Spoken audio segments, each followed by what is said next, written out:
the author of this story is easily one of, if not the best, featured on this channel.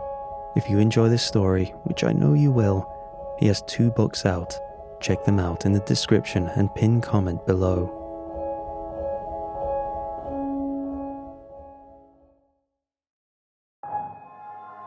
When I found what was left of my grandfather, he didn't look like he was any closer to God. His flesh creaking like the boughs of a tree. I might not have recognized what I was looking at if he hadn't whimpered at my light. I'd only met him once before that. I was about 10 or so. I had no idea about this strange man who turned up claiming he was my grandfather. For someone who believed cavemen rode dinosaurs, Elijah wasn't as weird as you might think. He tracked us down when I was 13 and came over to Britain to visit us. Dad had never mentioned his biological father, and while the old man seemed regretful about the lost time, he didn't sit around crying about it either. He was courteous but distant throughout, and he and Dad parted ways after those 2 days and never spoke again. At least, not in person. He did invite us to see him someday in Texas as he left, but it never happened. Other than that, I remember that he sat me down one night to talk me through my maths textbook, told me about imaginary numbers and string theory. Heavy stuff, but he made it accessible through his simple yet earnest passion. It was only after he'd gone that Dad told me the old man was a young Earth creationist, believed the Earth was around 6,000 years old, and that every last solemn word in the Bible was meant to be taken literally. 28 years later, and I was standing in the lobby of Elijah's privately owned museum that had passed to me after my father's death. Dad had never told me about either the museum or Elijah's own passing, but going through his estate turned it up, and I was as surprised as anyone to find out I was now the owner of 60 acres on the other side of the world. The whole place was dedicated to teaching biblical science of the world's creation. I saw stone slabs with human footprints displayed like great treasures, some of them 16 inches heel to toe, and with little placards explaining that the rocks were proof of humans coexisting with dinosaurs. There was a whole jungle room with plastic caveman versions of Adam and Eve crouched over paper cutout fire, while on the opposite side of the room, a badly made stegosaurus watched Cain push Abel to the ground. Although the most ludicrous was the one where 2 generic-looking cavemen used raptor claws to harvest wheat. It was imaginative, I'll give him that, but it wasn't especially convincing. How or why Elijah was so obsessed with creationism was something of a puzzle to me. He'd begun his career with a PhD in mathematics and a short stint teaching at a local college, and part of the reason I spent so much time in that museum packing up his things was to try and figure him out. During that time, I learned 3 key things. First, Elijah argued furiously with every other creationist he could find and burned every bridge there was. Without their support, he had almost no visitors during the 30 years the museum was open. The second was a cutout of a newspaper I found on Elijah's desk showing him grinning next to a dinosaur footprint. The article talked about how he'd gotten lost in the wilderness and taken refuge in a cave full of old fossils. I recognized the land in that photo as the place he'd later built his museum on, so it must have been important to him. I hadn't seen any cave in my wanderings though, but I figured if I kept looking, I'd come across it sooner or later. The final piece of the puzzle was Elijah's letter to my grandmother. I never knew he'd reached out to her. All we knew was she slept with some American GI and never wanted to see or speak to him again. The letter was a proposal, and I was initially surprised she'd shown no interest.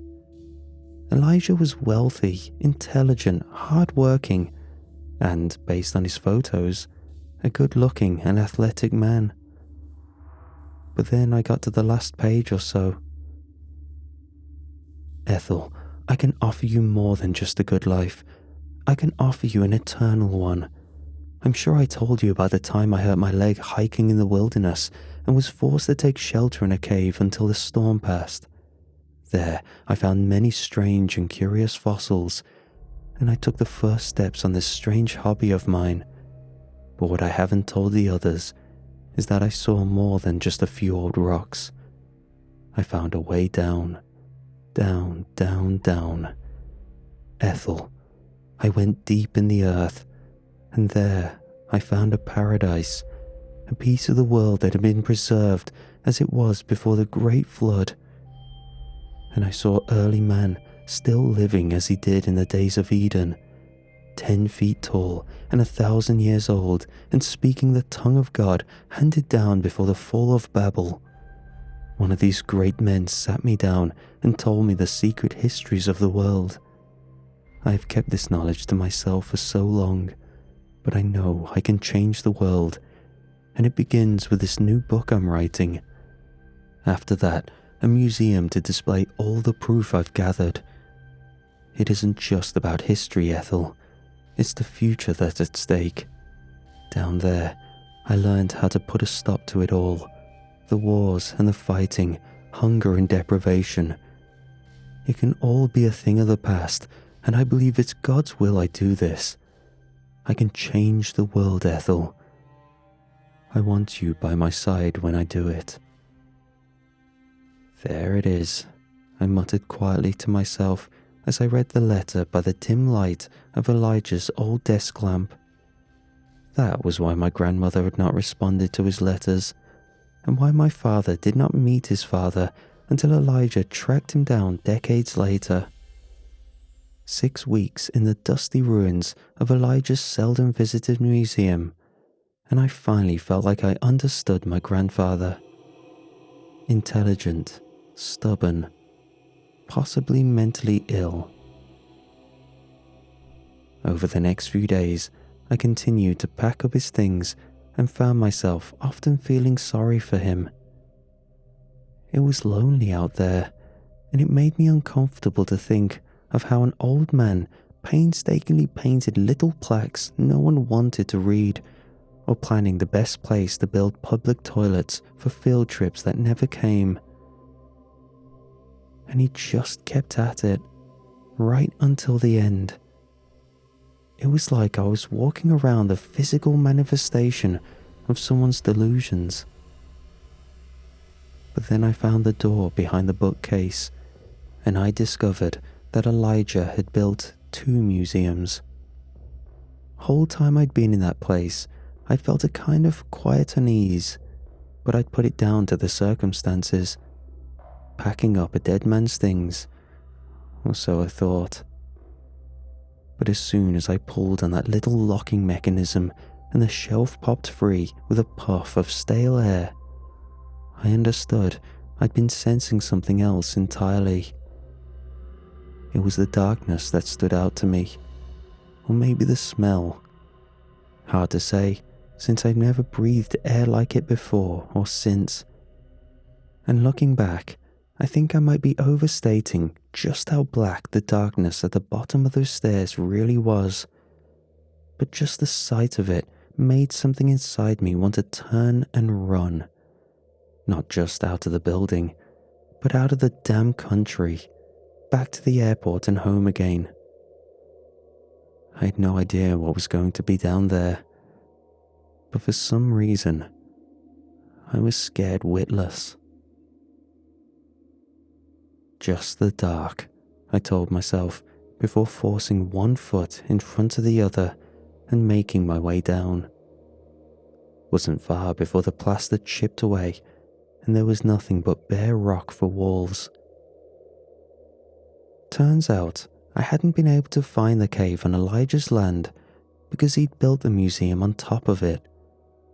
And down there, in a large chamber bigger than most school gyms, was a whole other set of displays. 8 large glass tanks, each one bigger than a car. I quickly realized what I'd been smelling the whole time was formaldehyde, and it had turned those glass tanks into green and murky pits where my light revealed only the occasional glimpse of what lay within.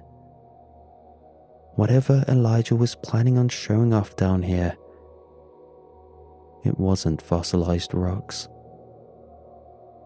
There was flesh and bone in there, exposed muscle, all white and wriggly. I moved quickly at first, shining my light into each one and squinting. I was skittish and in a hurry, not sure what I was going to find, but then I looked into one and saw a fist-sized eyeball staring back at me, and I cried out in terror. It was the suddenness of it that got me. That, and it was housed in a socket of rotting flesh, unfamiliar in color and shape.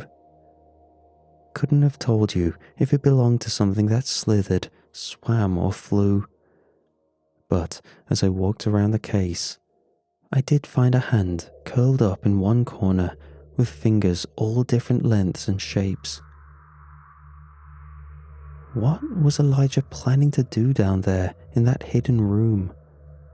There were no plaques, no explanations, only those 8 tanks that took up most of the enormous space, each one raised so the bottom was about chest height, ready for someone to wander around and marvel at God knows what.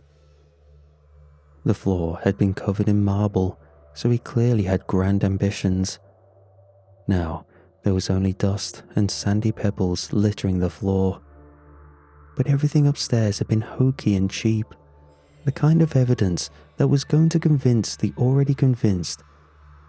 But down there, in the dark, where I could just make out the great shapes floating in the murky dark, there was the sense of something electric in the air, a feeling of revelation that wormed its way up through the ground, through my feet, and into my chest, where it settled like a kind of slow panic.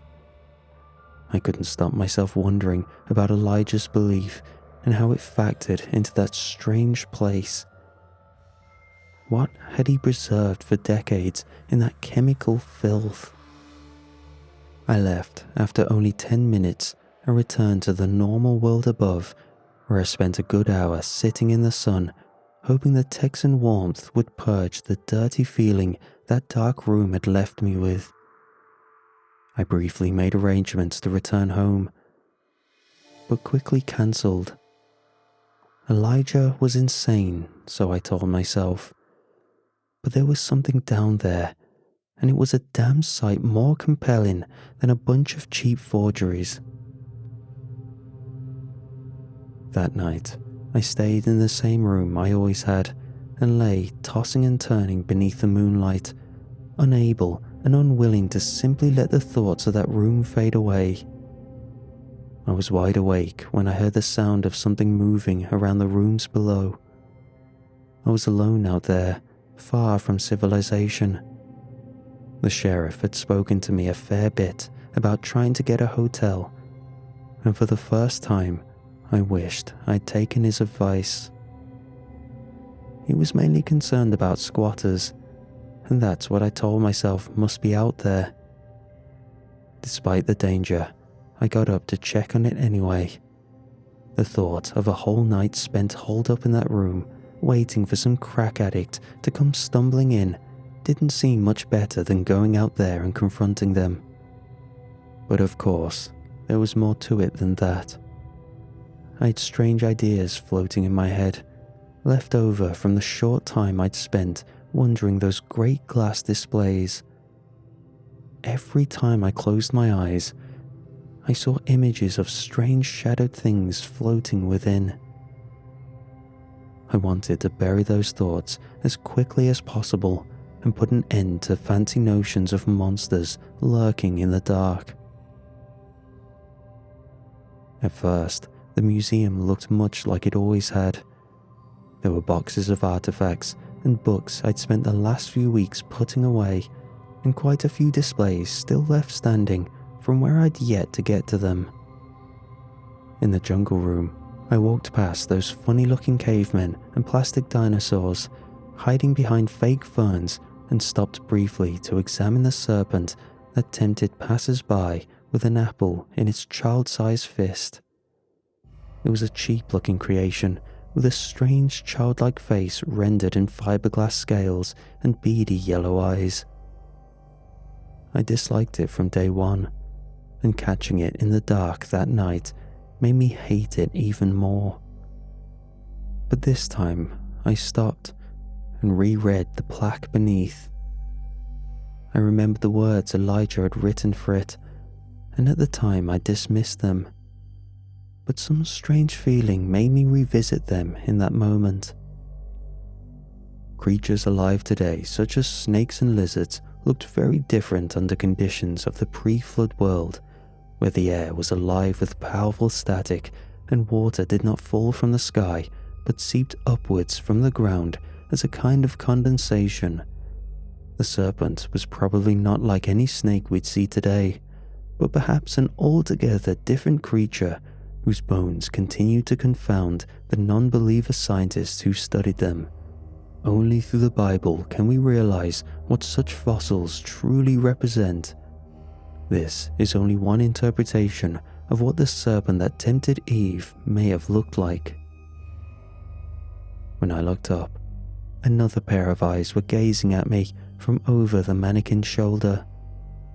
I could not see the face that hid behind the fake plant, but there was no denying the two yellow, reflective points that fixed me momentarily before blinking, one at a time.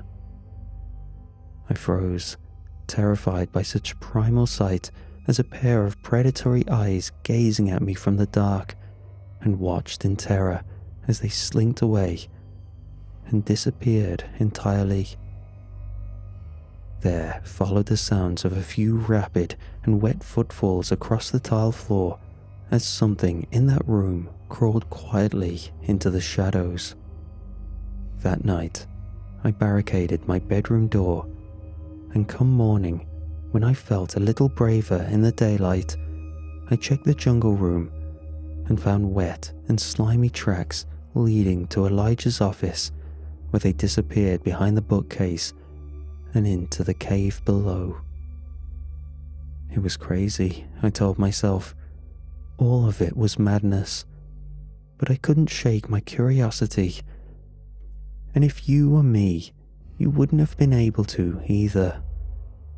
This was like seeing the ice wall in the Arctic, proof of some mad conspiratorial gibberish that we've all been peddled for years through rapid-fire YouTubers who talk about flat earths and giants under the pyramids.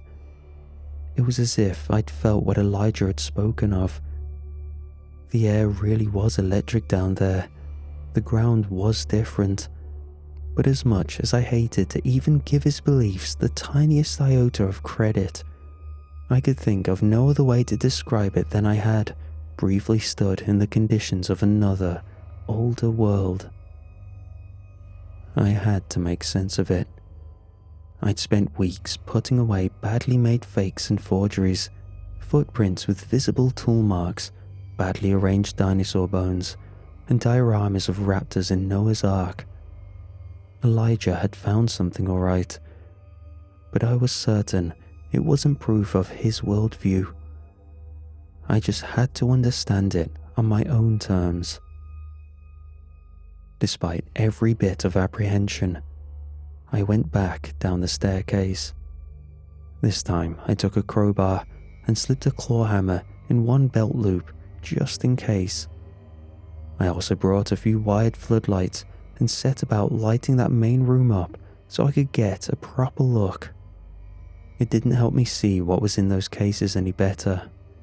If anything, the bright lights scattered even harder in the filth, and it all looked like a kind of pale green jelly. But I did find two doors I hadn't noticed the last time. One was a simple wooden one that led into a small closet full of old journals and cassettes. The other was like a metal bulkhead, the kind that'd be used on a ship to seal a flooding hallway. I knew at some point I was going behind that door, but for the time being, I settled for reading some of Elijah's old journals. It seemed like the easier of the two options. Specimen 1. Rat. Failure. Died after only a few hours. Preserved and put aside for further investigation. Specimen 2. Sheep. Partial failure. The wool continued to grow at unusual pace. Small buds. Flowers? We'll see. Preserved and put aside for further investigation. Specimen 3. Cow. Failure. If size is anything to go by, the ark must have been colossal. Perhaps these creatures are the origins of the fossils so many scientists attribute to woolly mammoths. Attempted dissection, but proved too difficult. Specimen has been preserved and put aside for further investigation. Specimen 4. Spider. Successful. A truly prehistoric creature, it returned to its aquatic roots and lived for many days in its tank before dying during an escape attempt. To think these creatures once swam in the oceans. I have preserved the specimen for further investigation. Specimen 5. Lizard. Success. The primitive attempts at speech were a promising sign. Euthanizing it proved difficult, but ultimately necessary. The things it said could not have been permitted in a God-fearing society. Preserved for further investigation. Specimen 6. Cactus houseplant. Success? Relatively unchanged in outward appearance, but dissection revealed the insides had developed a meat-like appearance. Continues to grow despite best efforts. Preserved in the hopes that formaldehyde will kill it, but must keep a close eye on its display. Specimen 7. Blue catfish. Success.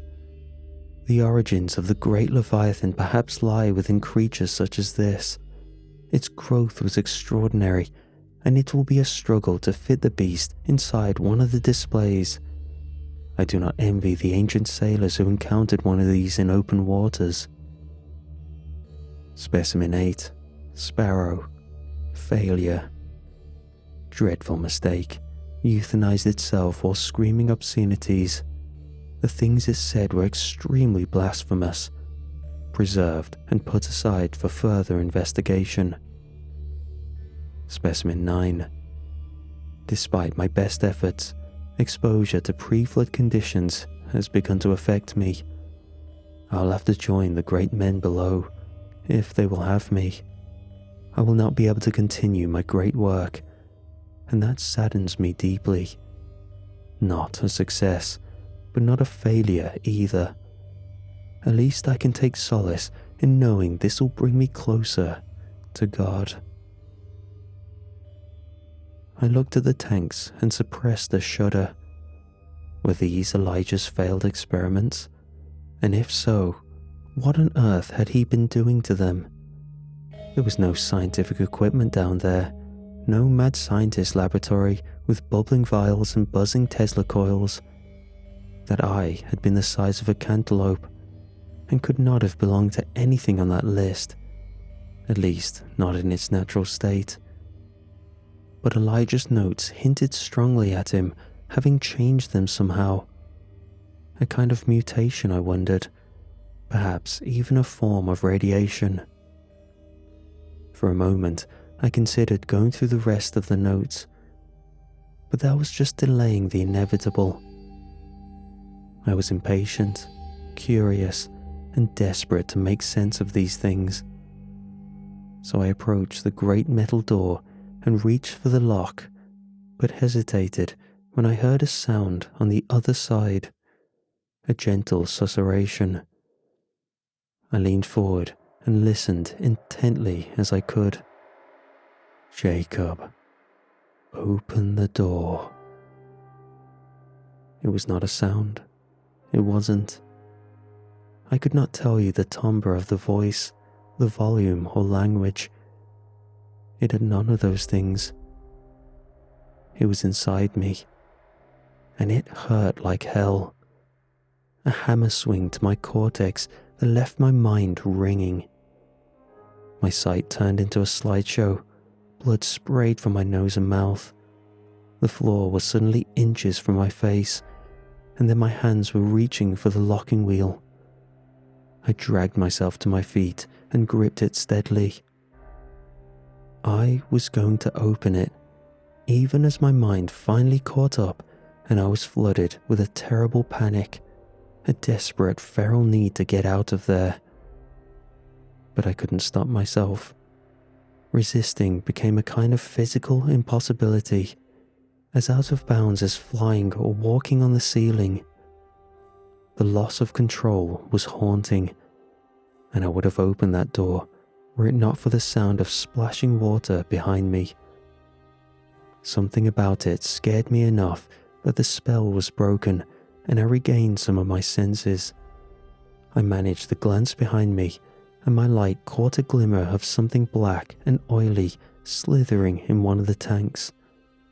That sight alone turned my blood to ice, but it still paled in comparison to the force radiating from beyond that door. I could feel it still there on the other side, a white-hot aura of domination that threatened to unravel me like a piece of thread. I'd never experienced anything like it before, the kind of terror that nearly had me mewing like a beaten child.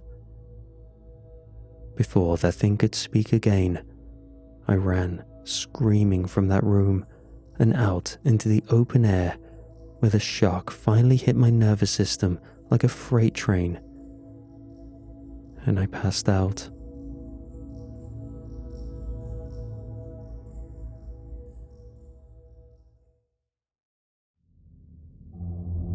When I woke up, my mouth was gummy with dried blood, and the sun had burned me badly on one side. A black boot was nudging me gently in the side. "You okay down there?" I looked up, and a policeman I'd once spoken to not long after arriving in Texas was squinting down at me. I just about managed to remember that Wheeler was his name. "You need help, pal?" he repeated, and I tried to answer, but got a mouthful of dust. It wasn't until I sat upright and coughed most of the dust back up that I managed some kind of response. "No, I'm not okay." "No sign of a break-in?" I looked over to see another officer step out of the museum. "Someone attack?" Wheeler asked. "Who was it? Crackhead? Sheriff told you it was a bad idea to stay out here all alone." "We gotta get out of here." The deputy put a hand on his holster and unclipped it. "Don't you worry, you're safe now," he said. "Rifle through your things," the second officer added as he arrived beside Wheeler. "We'll need you to come look and see if anything's missing." No, I said, stumbling to my feet. "No, we gotta go. We gotta leave. Take me to the airport." "Calm down now," Wheeler said as the two men exchanged a funny look. "You ain't even got your passport. Why don't we go in and take a moment? Maybe let us get a statement. Besides, Taylor and Keen here have done a thorough sweep of the place, right?" "Yep," the other man smiled. I think he was trying to reassure me. "Taylor's just finishing up in that basement. Elijah sure was a funny fella, hiding all that down there." No, I stammered while moving towards the parking lot. We gotta leave now. There's something." "You planning on walking out of here?" Wheeler's hand was on my arm, looking concerned more than angry, which gave me pause. "Whoever left you in the dirt, smash the hell out of your car," he added. "That thing ain't going nowhere. Look, we'll give you a ride, but first things first, let's go inside and get a couple of your things." Dejected, I let them lead me back inside before I made a beeline to my room. I didn't do much packing. A single suitcase with everything I needed to get out of that damn place and back home. I also took a minute to call my wife and let her know I was fine. My failure to call her at the regular time had led her to phoning the police.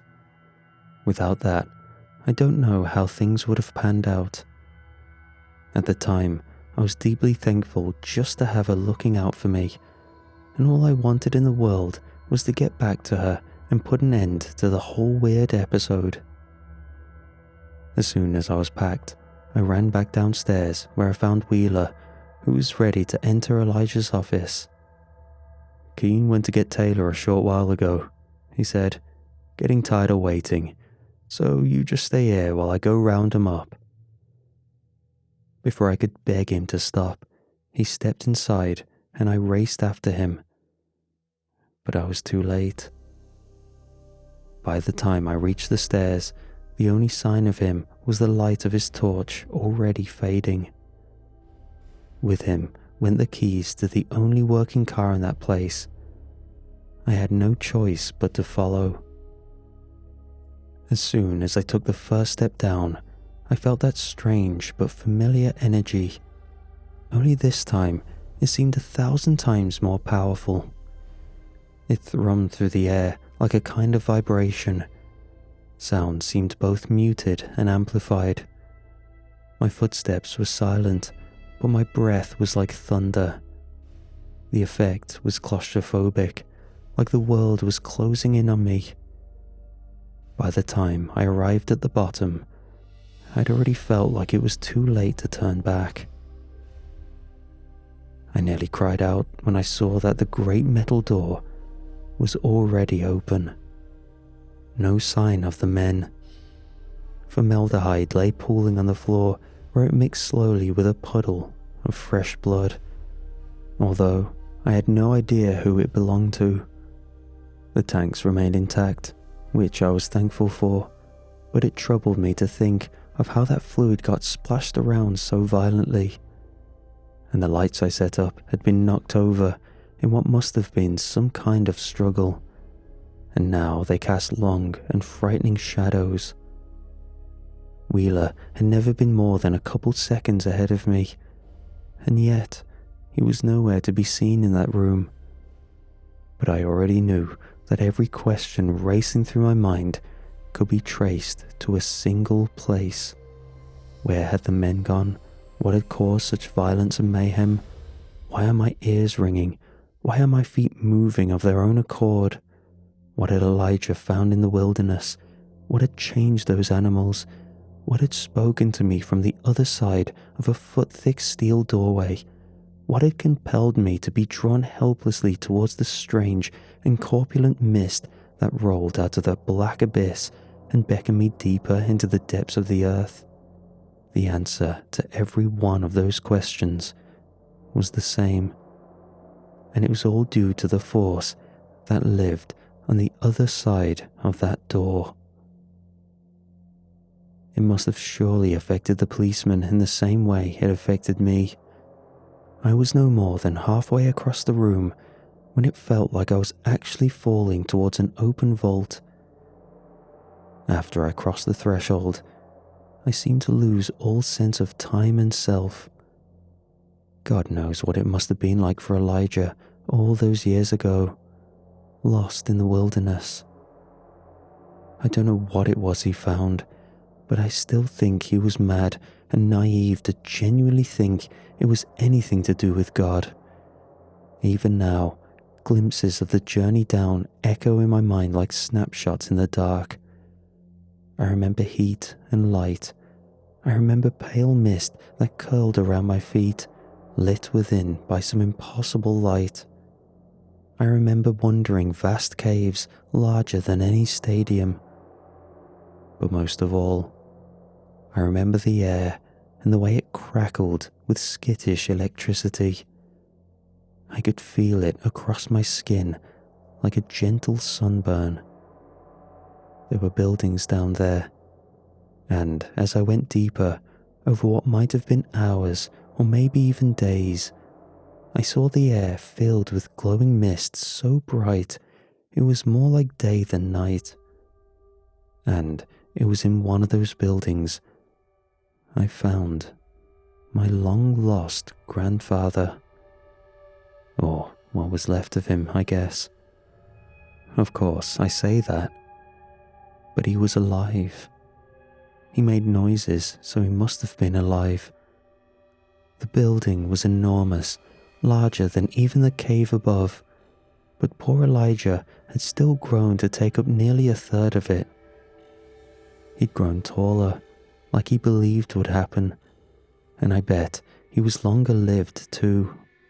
But I don't think the conditions of that cave had made him into something divine. If anything, he looked to me like he was breaking down, melting in slow motion. Made me think of the elephant's foot in Chernobyl. Someone or something had also staked bits of him into place and tied some of his limbs to the vast rocky beams that supported the building's ceiling. There was a touch of cruelty about it that I couldn't quite place at the time, but would later attribute to the brands burned into his flesh at semi-regular intervals.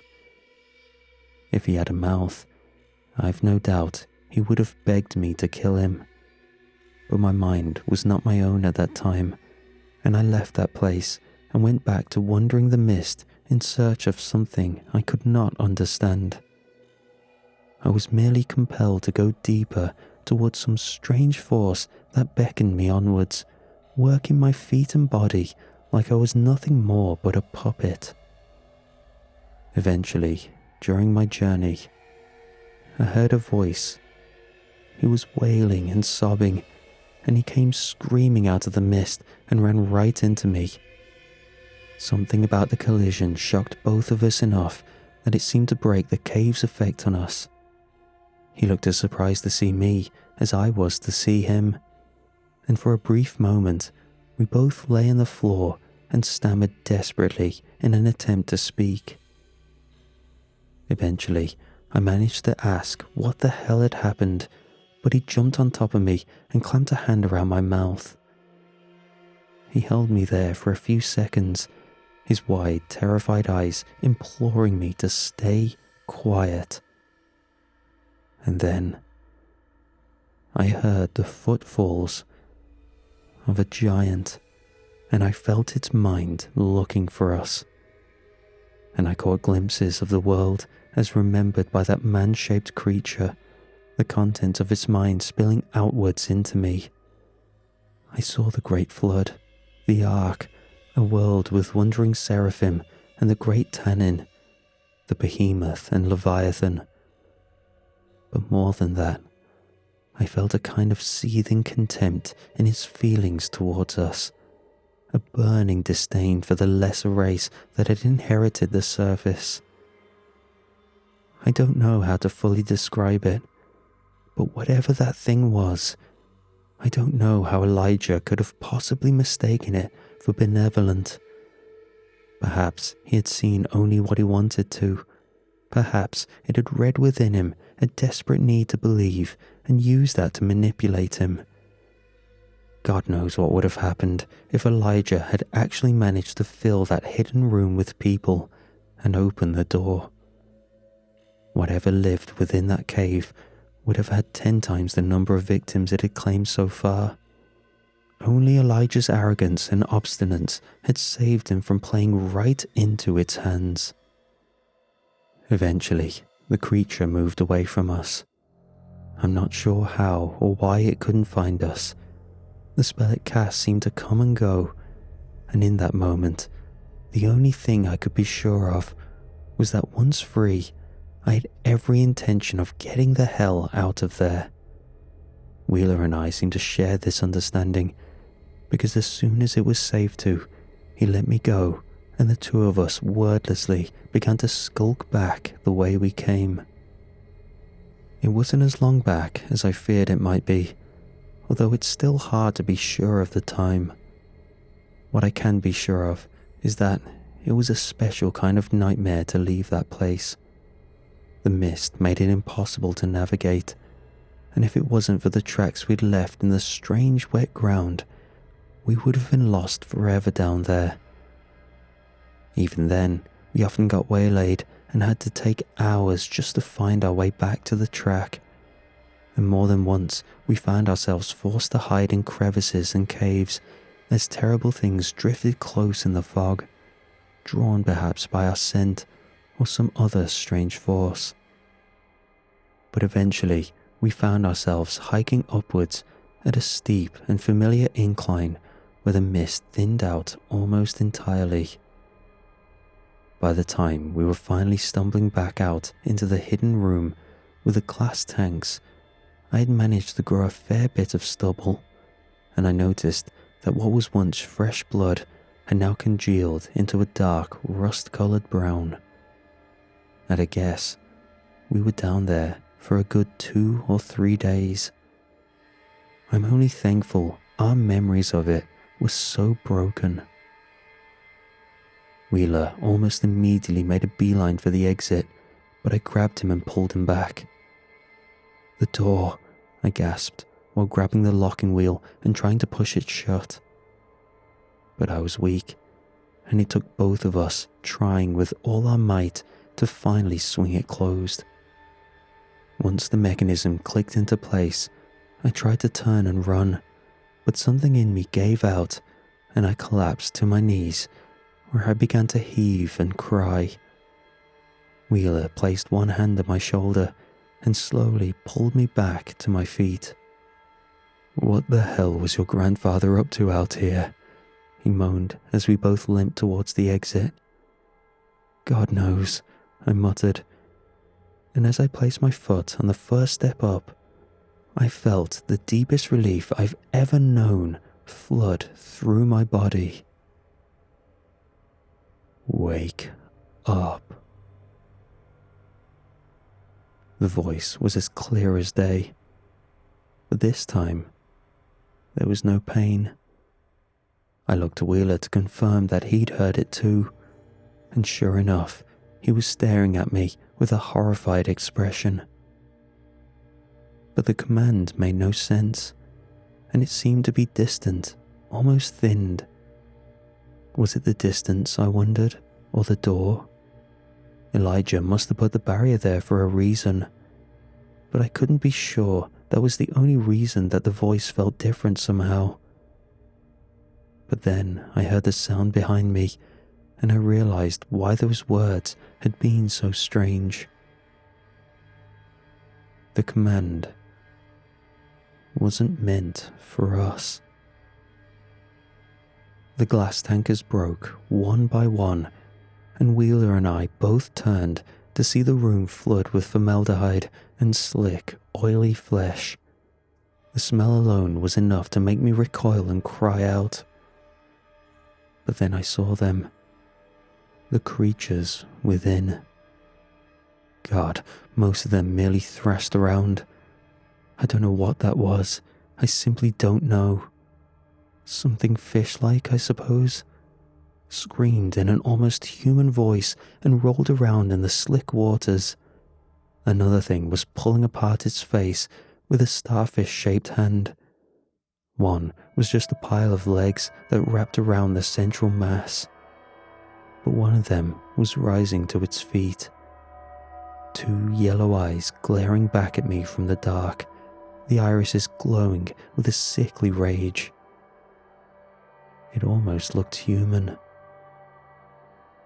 Before I had time to react, the creature leapt at both of us and sent us both sprawling onto the steps where I hit my head.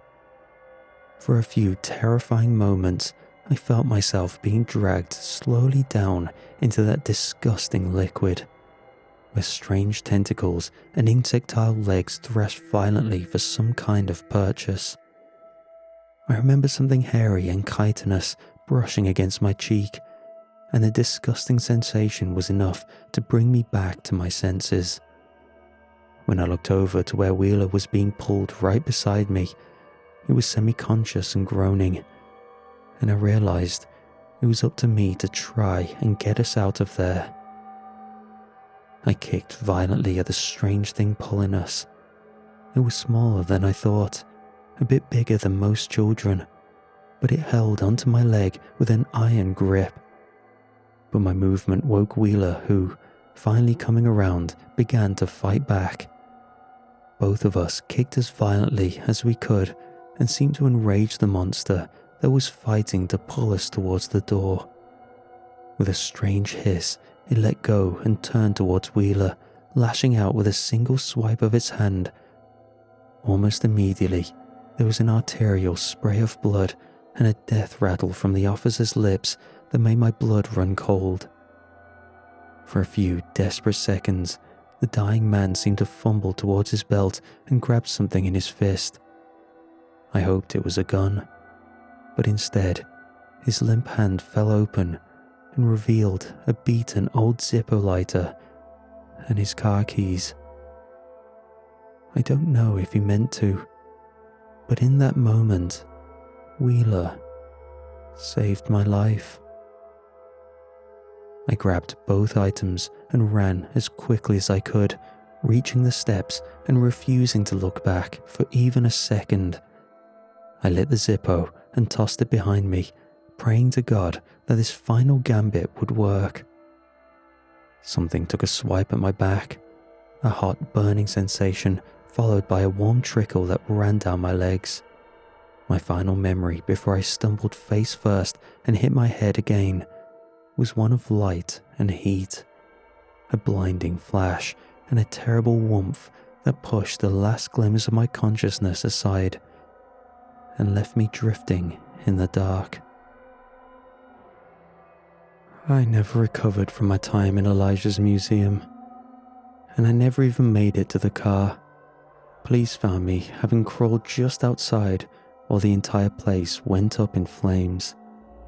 The plume of smoke was what caught their attention, and when they arrived, I was soon rushed off to hospital. The death of Wheeler was attributed to a violent attacker, mainly on account of the damage to his body after they pulled it out of the fire. Not just burns, of course, but the slashed throat and damaged vertebrae. Taylor and Keene, while never recovered, were both considered victims of the same attacker. For my part, I never contradicted this theory, but I never could quite bring myself to outright say some crazy addict was the reason for the fire and the men's deaths. Besides, I had my own issues to deal with. Third-degree burns over most of my back and damage to my spine that left me with severe nerve damage. It'd be a lifetime of work just to get back on my feet, so the doctors said back then. As for the museum, I'm glad it went up in smoke, and I'm glad the explosion caused the cave-in down there. My memories of the cave itself are still quite fuzzy, of course. I've relayed as much as I can. We went down, we saw things, then came back. The images the giants pushed into my mind. I'm still not sure how trustworthy they are. I still don't believe Elijah's interpretation of that cave was correct. I don't think the earth is only 6,000 years old, or that the Bible is meant to be taken literally. But they say humans evolved over 1 million years ago. I guess there's a lot of history that got lost along the way.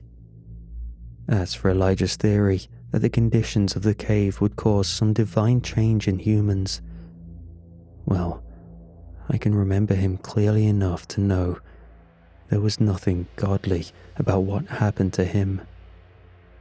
And as for me, the doctors keep scanning me. It was once every 6 months, then 3, then 1. Then I was being called into the hospital damn near every other day, and now they won't even let me out of my room.